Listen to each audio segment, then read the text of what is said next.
Hey, Unexplained Ones, this is Dr. Mounts from All Things Unexplained. We talk about everything from Bigfoot to UFOs to astrophysics and everything in between. So if that sort of thing is for you, give us a follow on social media and follow us wherever you podcast. Remember, this podcast is made possible by listeners like you. If you'd like to help us out, you can do so on Venmo at Bigfoot UFO. Previously on All Things Unexplained. Expert coming on, Chris O'Brien. The perfect person to have come on and talk to us about cattle mutilation, which of course plays into so many of the shows that we've done in the past with UFOs, Skinwalker Ranch, the people that we chatted with, they of course have had some cattle mutilations there too. And then this story that's coming out of Texas. So anyways, Christopher is an author, a researcher. He's the leading expert in this mysterious phenomenon of cattle mutilation for over 2 decades now.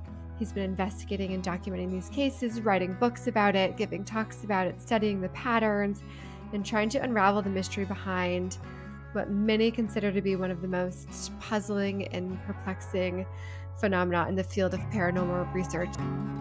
Do us a little favor here. Tell us a little bit about cattle mutilation and how it differs from ordinary animal deaths.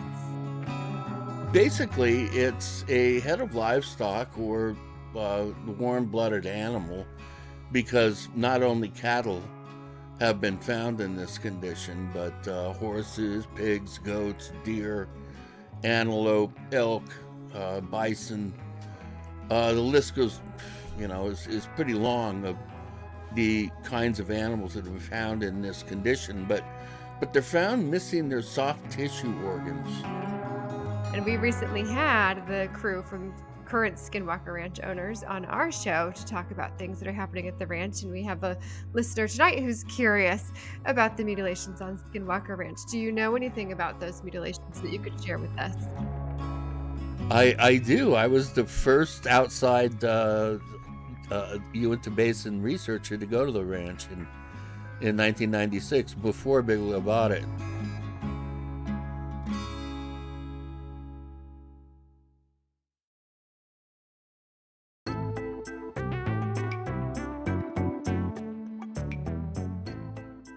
All Things Unexplained. Hosted by Dr. Mounts. Let's face it, we were always ready to roll without him anyway. CJ Derringer. Ain't nobody perfect, right? And Smitty Neebs. I've never planned out hardly anything my whole life. I just freeball. Featuring Cajun Man. I'm just old nobody, somebody looking for somebody.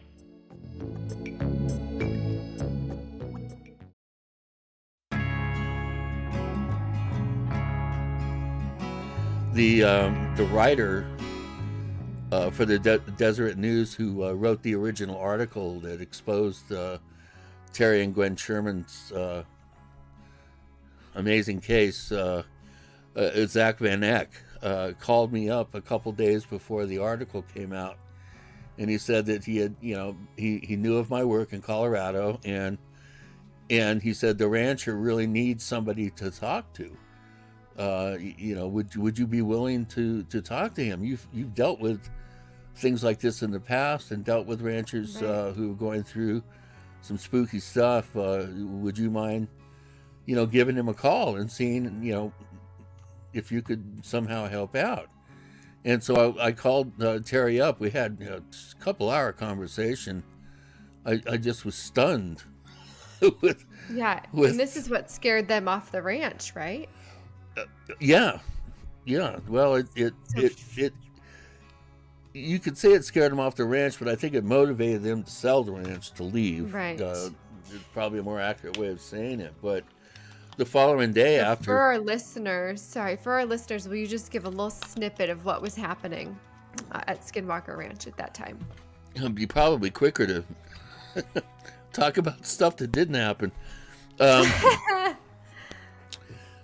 Well, the most dramatic things were, and I must preface this by saying, when I went up there, when I first meet a rancher, if there's not a cow laying on the ground in front of me, if I'm just talking to the rancher, I sit down, I don't have any recording devices. I don't have any, I occasionally will jot down a note or two, but I will just shut up and let the person speak, and let them lead the conversation, because generally it's the first of many visits, and it's the first of many conversations I'll have with the rancher. And I think it's important at the very beginning of establishing a rapport that you allow them to steer the conversation. So I thought this was going to be the first of many conversations. If I had known that I would never get a chance to go back up there, except years later when I went up with some TV show, I would have recorded the entire conversation. I would have asked to see videos. I would have been much more proactive in terms of finding things out, and not realizing that would be the case, that this was, like a one-shot deal. I just used my normal routine and just let the rancher, at his own pace, in his own way, go ahead and reveal as much or as little as he wanted. And it was 105 degrees out, dry as a bone. It wasn't a very comfortable situation, just in terms of physical comfort. And we were walking around outside, and one of the things that he told me was, which I find very fascinating, is that these apertures would open up in the air out in front of the homestead, like a camera aperture, that opens up from the inside and comes out and then closes back down. And they're about 50 feet wide, 50 feet in diameter. They would open and close at various distances from the ground, but generally about 100 feet up. And these 40-foot triangles would float through, and then he could look through to the other side of the aperture, and it could be a different time of day, it could be different weather. Oh my gosh. And then the aperture would close down, and the 40-foot craft would zip away and fly around. We're talking portals. Well, yeah, like a portal, yeah, if you want to call it that. He called it a doorway, an aperture opening up in the sky. He said generally it was a yellow, kind of orangish color on the other side, but a couple times he saw blue sky and clouds when it was overcast where he over his ranch. And I said, well, when was the last time this happened? And he goes, oh, it was just a couple weeks ago.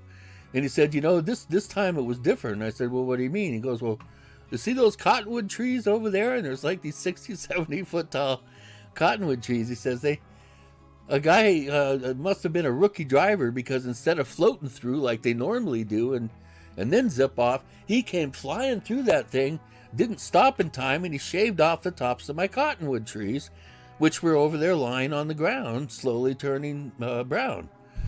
And, having done quite a bit of logging and, operating chainsaws and hauling dead and live trees out of the forest, I kind of know what I'm looking at.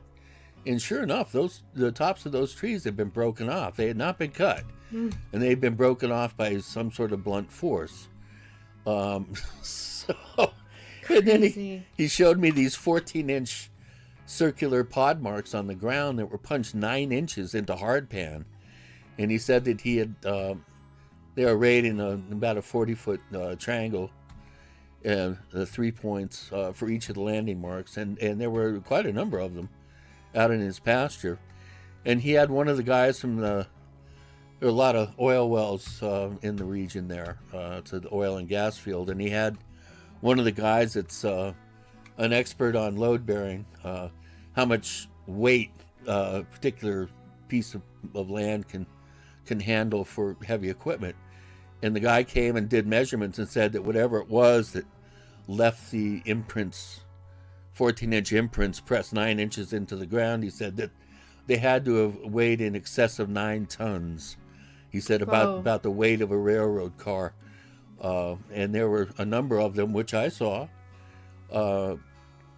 So the portals is one of the more noteworthy elements that happened. Also, they had a number of, I think, 7 cattle mutilations. They had strange, oversized animals that would show up. They had these humans with dog heads that would walk around, occasionally sit there on the edge of the where the forest meets the pasture, and they'd stand there. And he said, one time he looked over and he saw a couple of them, and they were leaning against trees smoking cigarettes. And which I always thought that was an interesting description. My gosh. And these creatures, incidentally, ended up being seen by some of the government investigators who came out from Virginia in 2010. They went out, and these guys are like super badass special forces operatives, and from 5 different intelligence agencies, and they went out there and just were scared.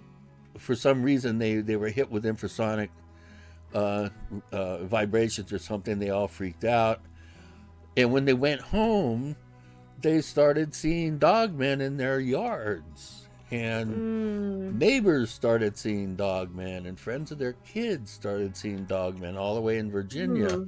So that's where we have the term hitchhiker effect, where many people that have dealt with the ranch have had to deal with similar phenomena wherever they live.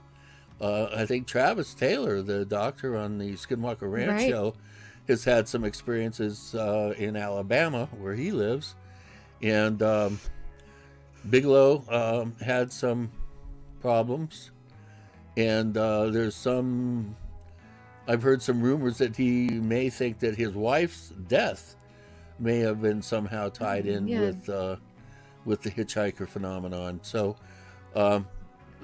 probably, CJ, are you rethinking our I'm not going to Skinwalker Ranch. I renege on my. Well, it's not happening. I can't. The one case that really blows my mind, if it's true, and I have every reason to believe it is when Gwen and Terry were going out to. This is after he had sold the ranch to Bigelow, and he was kept on as the manager of the ranch until they were able to set up a team to run the operation there. Terry was out checking the cows, and the babies all were being born. It was late winter, early spring, and so he was out putting ear tags on the babies and probably inoculating them and maybe burning off horns or whatever. It was like in the morning, in broad daylight. And so they're out in the pasture with no trees or anything around them. It was just, hundreds of yards of green grass, basically. And they checked on a mama and the baby, and then they went on another 300 yards to check the next, mama and baby pair. And when they came back, the one that they had checked about 20 minutes earlier was lying on the ground, mutilated and torn apart. And then all the body parts were laid back down in a kind of almost a ritualistic looking manner. And this was with them in the field in broad daylight.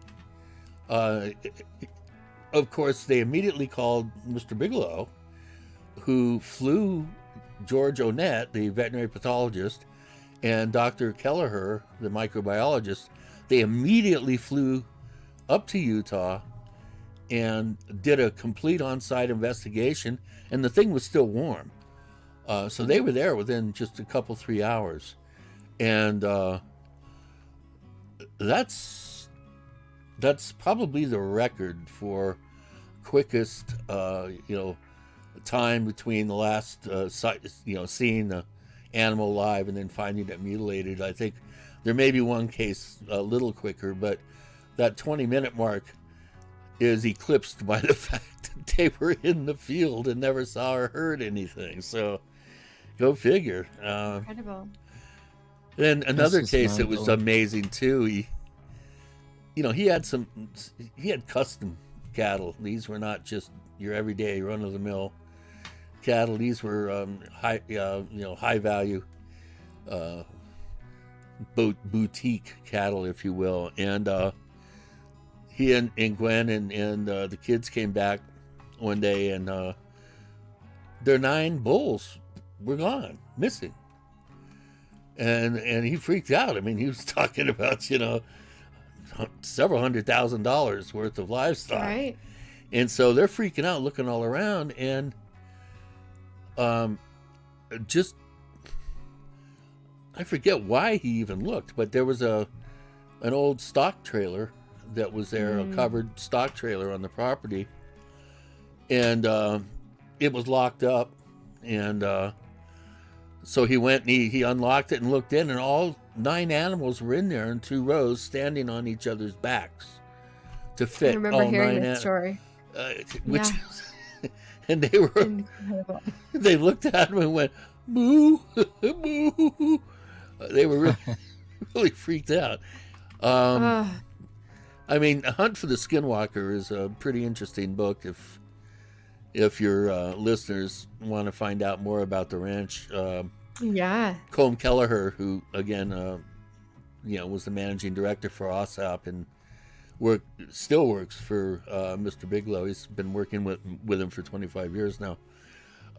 Kelleher and George Knapp, the Las Vegas TV reporter, award-winning TV reporter, they wrote the book Hunt for the Skinwalker, which I highly recommend. And then Skinwalkers at the Pentagon was also co-written with James Lukatsky, who was the head of the Defense Intelligence Agency, and was one of the managing directors for the ATIP and OSAP programs. And when Lukatsky went out to the ranch and spent some time there, he was sitting there in the kitchen, and Bigelow was here, and Kelleher was here in front of him at the other side of the table, and in the living room on the other behind these guys, this weird thing appeared in the air.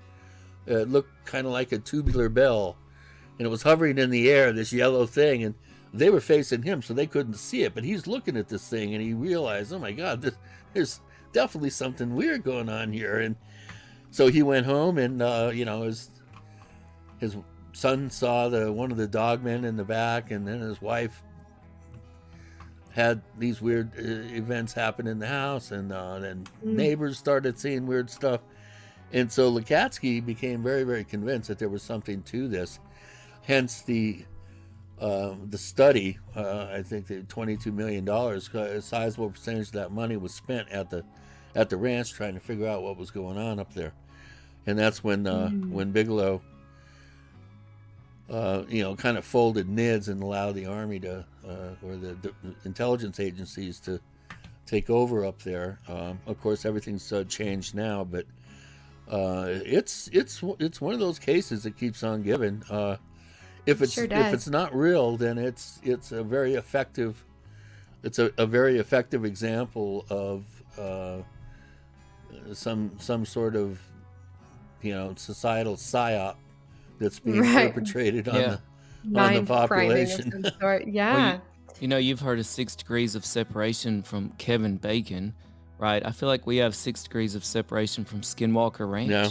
Literally 2. everything we've talked about Yeah, it for always months ends up now back there. is connected back to Right. Skinwalker Ranch. Yeah. So, Chris, you have talked to investigators, you have worked with other researchers, you've been to several cattle mutilations, you have worked with Several lead hundred. investigators. Yeah. And so nobody's ever been charged with the crime, or at least very few. What's happening? What do you think is causing this? Again, I think, people say, well, why don't they get their own damn cows? If it's the government, why don't they, And they do. The government buys cattle, raises cattle.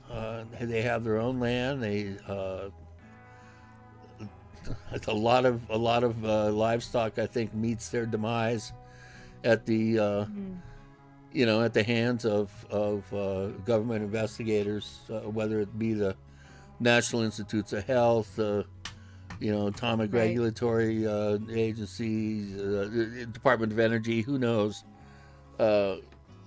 the extent of experimentation that goes on with farm animals within the bowels of the government. But it's obvious to me and to longtime investigators who aren't wedded to a particular theory, the open-minded investigators realize that we're not dealing so much with the cows that are being taken. That's not necessarily the issue. The issue is where they're located in the environment. And that's a big clue, I think. I think we're dealing with some form of environmental monitoring. And it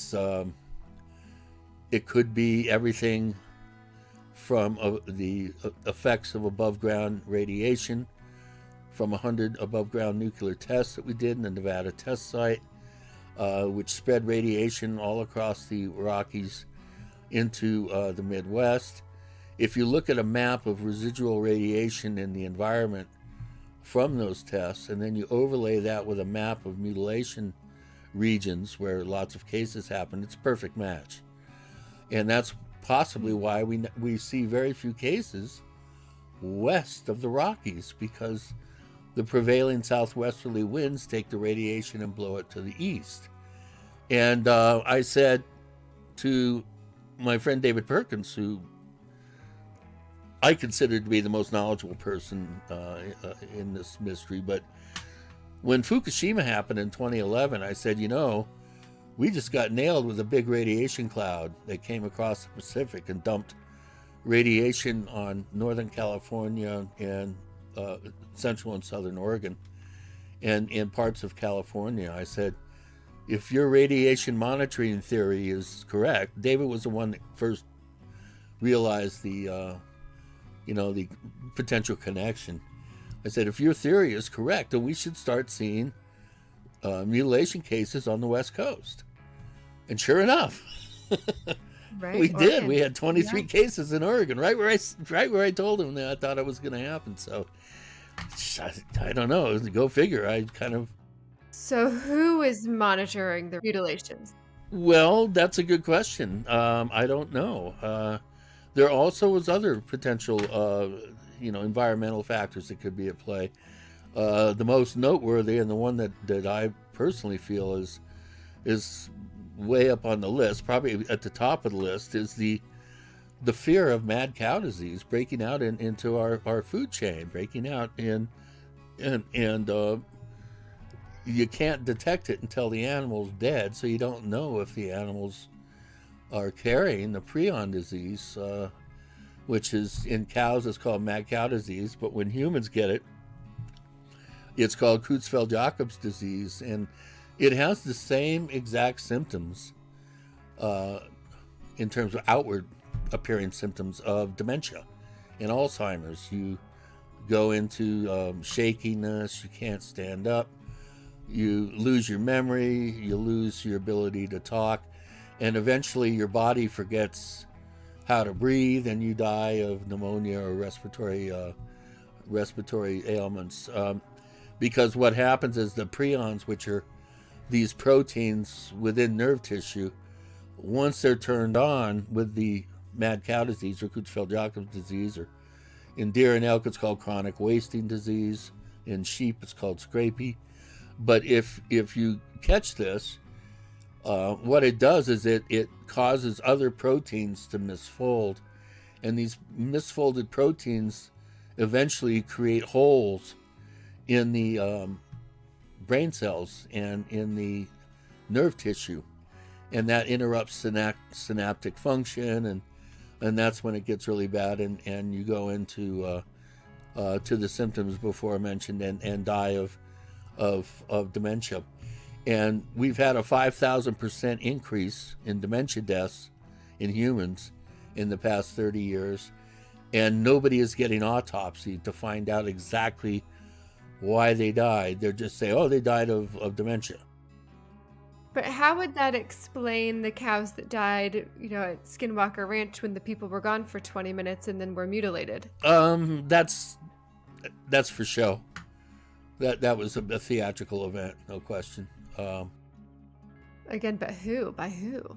Well, I think that at the core of this, the vast majority of these cases are probably perpetrated by humans.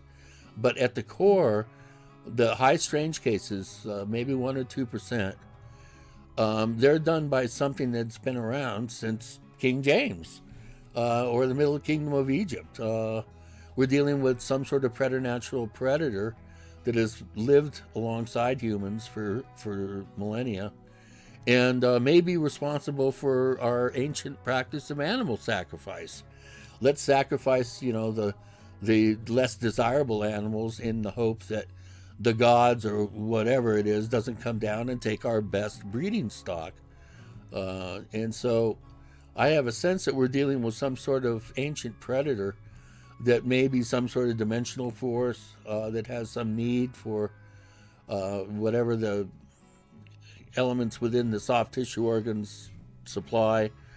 I don't think we know enough to really make a real intelligent determination of what that is. But I do have a sense that there is something at the core of this that then the government or the beef industry or the National Institutes of Health or whomever the human agents are, they see these high strange cases happen, or they find out about them, and so they do their cases either to find out what they're looking for or to throw investigators off the track. We've had red herring cases. We've had cases that were obviously done as a way to sort of, I don't know, dissuade investigators to look further and to confuse ongoing investigations. It's a cat and mouse game that really doesn't have any easy answers. I think aliens from outer space is the least likely potential answer that we have. It doesn't make any sense at all to me that aliens would, number one, come light years to do that, or come from other dimensions to do it. And it seems to me that whatever it is probably something that's terrestrial, maybe of a different dimensional ability. Maybe it has access to some sort of dimensional capability. Maybe it's time-based. I often make the joke, how do we know it's not high-tech chefs coming back from 200 years in the future harvesting delicacies from animals that are no longer used for food? Because cattle are going to be outlawed as a food source. They're the most detrimental creature on the planet besides humans. Right. Most people don't know that. Largest source of deserts, Methane, largest source of naturally occurring ozone-depleting gases, besides termites. The largest polluter of fresh water. Mad cow disease. That's just that alone is enough to curl your toes. So, we really don't know enough to make any determinations. And, the investigators who claim it's aliens are only relying on 5 to 10% of the data. They're ignoring all the other cases that have helicopters, that have cows that are found with nicotides and amphetamines and coagulants and anticoagulants and, strange. We had one cow was found on the Walton Ranch in Arkansas, the people that own Walmart. And they had a mutilation back in the late 70s, and they did a necropsy on it. Well, first they found a ritual altar that looked like it was some sort of occult altar. And then when they did a necropsy on the animal, they found they had mescaline in it. Now, aliens aren't coming here and shooting our cows up with mescaline. I'm sorry. It just doesn't work that way, So we've had every kind of... We had potassium chloride that was found in the ocular fluid of one cow, a deadly poisonous... It's just... So they are doing autopsies on these cows. Not many, but the ones that are being done, there's been a number of them that have been found with weird things inside their blood. And why that is, nobody can really figure it out. The alien theorists they don't want to admit all these extraneous facts that don't fit their particular scenario of aliens coming from a dying race to gather genetic material to hybridize their race to save them from themselves, or whatever the supposed story is. Yeah. Why not just pick a lock on a slaughterhouse or an abattoir and take out the gallons and gallons of genetic material? It's just in huge vats. You don't need to go sneaking around in Farmer Brown's field. Right. And That's a good point. so I try to be intellectually honest and look at all the data. And for every theory that you come up with to explain this, there's 80-90% of other data that will refute that theory. I'll win any debate on cattle mutilations if I can take the devil's advocate position. I'll win every debate. And Chris, speaking of theories, I think tonight we've definitely added to my field of knowledge on the subject, and I feel like we've added to the general field of knowledge here, because before tonight we could only locate 5 general theories. And I want to circle back real quick to the Texas case. So they allude to that there must be one of these theories involved, and before tonight we found out, okay, natural causes. Some theories say other animals.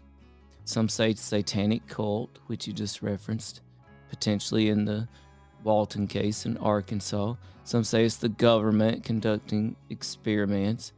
And some say it's aliens or UFOs. I'd put those in the same. So that was the prevailing theories that we could find going into tonight. And I think you just introduced some great new food for thought there, no pun intended, on some of the explanation here. Not sure that I'll be having it as food ever again. Yeah, well, you know what, Chris, what's your notion for which way this is going to go in Texas?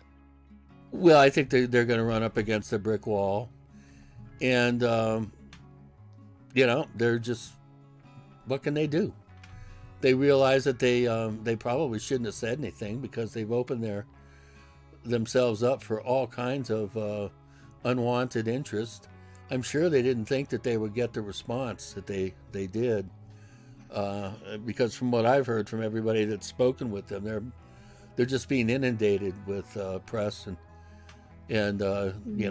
people that's interested in the mystery. They've been inundated with interest, and I mean they barely have enough time to handle their caseload, let alone have to have entire PR department to handle all the requests for information. And I really don't think that there's much that they can do. What I would like is for them to realize that good science is probably the only real approach that's going to produce any usable information. And so if we can get on site, it's early spring, so the animals will stay fresh a little bit longer than they would in the during the hotter months, which is when these cases normally occur. Last frost to first frost is when these cases, 95% of these cases occur. And since we have these early cases, they might be able to have a time window that's long enough for them to get there and bring the animal when it's fresh to a state veterinary college or to a crime lab or someplace with a animal pathologist that can then do a complete necropsy and workup of the animal and determine a cause of death, possible, like I said, with the various substances that have been found in the animals, determine whether there's something going on with the actual constituents within drugs or minerals or things that are out of place that they could possibly determine through some good science. That's the best that they can hope for. And the problem is, now that the media has gotten a hold of this, It's not so bad when it's just the local media or possibly the regional media having a story or two. This has made it all the way up to the national level. Right. And that has the impact and effect of people being aware that there's been cases reported, and so everybody's looking out for dead cows as they're driving along. Mommy, there's a dead cow, and they get out and they go and look at it, and they don't know what they're looking at. They don't realize that birds and scavengers can leave an animal looking like it's been cut up. I mean, I've been fooled myself. I'll be the first to admit it, that I've seen magpies drill a perfect circular hole in the rear end of a cow. You could take a compass and it would almost be a perfect circle. And if you see that, I mean, aliens came down and did that to that cow, if you don't know what you're looking at. It reminds me of trying to protect my meager crops from squirrels and rabbits. And they seem to have the advanced intelligence far beyond human capacity. It's real tough to keep them out. So, it is. One thing I was wondering about, Chris, you had mentioned that you had some foreboding emails at some point in the past, and this all has a very X-Files feel to it to me now that we've got law enforcement involved in Texas, and I think that's part of the fascination too, right? Well, there's other things here. You want let me blow your mind? To be continued.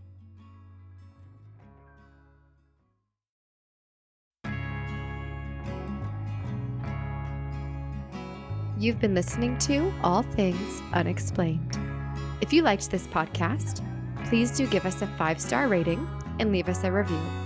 If you would like to hear more All Things Unexplained, be sure to follow us wherever you listen to your podcasts. Our show depends on the support of listeners like you. Find us on Venmo under the business accounts at Bigfoot UFO. If you can't get enough of us, please check us out at allthings-unexplained.com. A special thanks to our producer, director, sound mixer, editor, and the man who wears far too many hats. No, seriously, he wears a lot of hats, Dr. Tim Mounts. Without you, we couldn't keep the lights on. Thanks for listening to All Things Unexplained.